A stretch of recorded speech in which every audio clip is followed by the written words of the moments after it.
Will a Bitcoin 2.0 ever make the current Bitcoin obsolete? The answer is no, but let's talk about why. There are two big reasons. One is called the blockchain trilemma, and the other is understanding the design space that Bitcoin exists within. So let's talk about the blockchain trilemma. The blockchain trilemma is that any decentralized system has to balance security, scalability, and decentralization. And it's called a trilemma because you can only have 2 out of 3. Bitcoin optimized for the two most important aspects, which are decentralization and security. And it allows other solutions to scale, which is the third element. And so effectively, the trade-off Bitcoin made was being the most secure and the most decentralized platform for money, which are the two most important things. So in order to try to improve Bitcoin, you can try to improve on the only aspect of Bitcoin that is not fully optimized for, which is throughput. The problem is there's already good solutions like the Bitcoin Lightning Network, or in the case of something like the Coinbase debit card, it piggybacks on the Visa network, or if you're using services like Cash App or PayPal or Coinbase or River, they handle a lot of the transaction volume on what's called a layer 2 solution, L2, which is they just take it off of or abstract it off of the base chain and handle scalability that way, which is way better to do it because you cannot get scalability on the main chain without giving up security and decentralization, which again makes it worse money.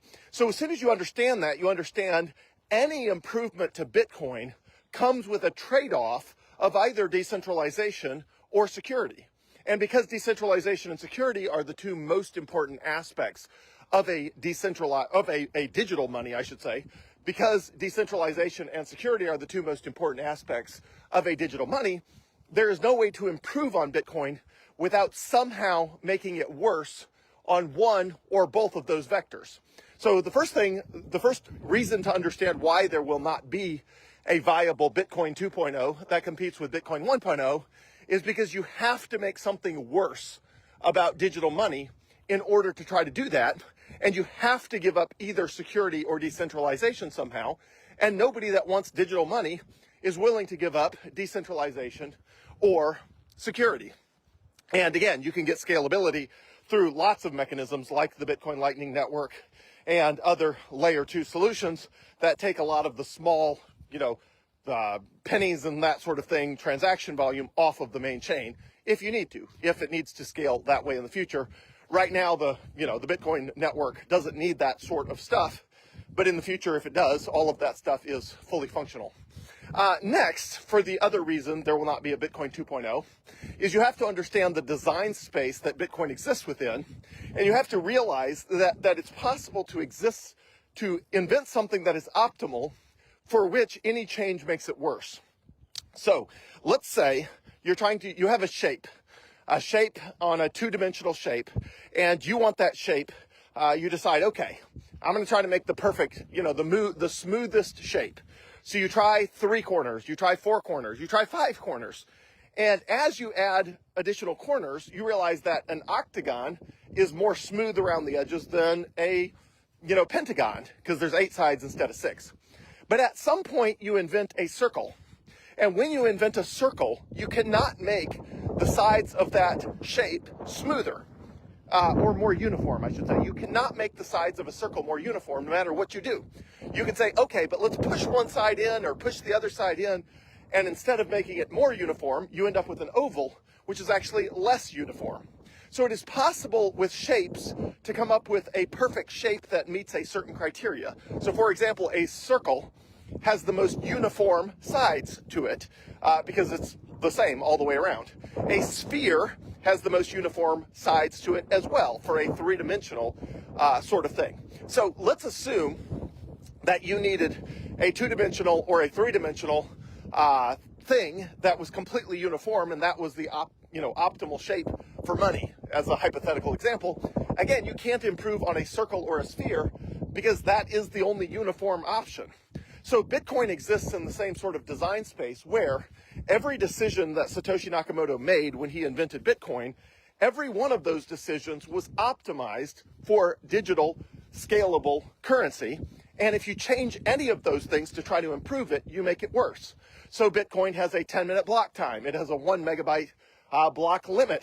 It has, I don't know, I could go through like a gazillion different attributes. It uses, certain cryptographic signatures. It uses the SHA-256 hashing algorithm. It does all these sort of things. And when you understand Bitcoin, you understand that if you change any of those things, you make it worse somehow. So if there was going to be a viable Bitcoin 2.0, there has been 20,000 different attempts to do that. So over the last 17 years that Bitcoin's been around, tons of people have copied Bitcoin's code and tried to improve on it somehow.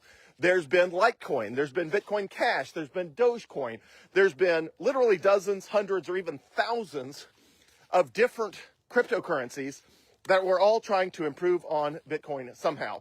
And they all failed to become a competitor to Bitcoin because every one of them had to make major trade-offs that no one wanted to make as it relates to a digital currency. So all of them had to somehow make money worse in order to change something about it. And again, if you make it worse, it doesn't compete with Bitcoin because people use Bitcoin. So if there was going to be a viable alternative, it would have been invented already because people have had 17 years to work on it. And it would have to break the blockchain trilemma, which nobody has figured out how to do. It's not possible to do something like that. It's like trying to find a product that is, fast, cheap, and easy or something like that. Or, low priced, economical, and whatever. Anyway, you just end up with these trilemmas you can't break. Or, again, you have to invent something in an alternative design space that's just not software. It's not technical. It'd have to exist in some holographic alternative reality like a metaverse, like in Spider-Man or something like that. You can't invent something in the current physical world that is better than Bitcoin for all of those reasons. So, hopefully that helps. I'm here for anything you need. Reach out anytime, as always.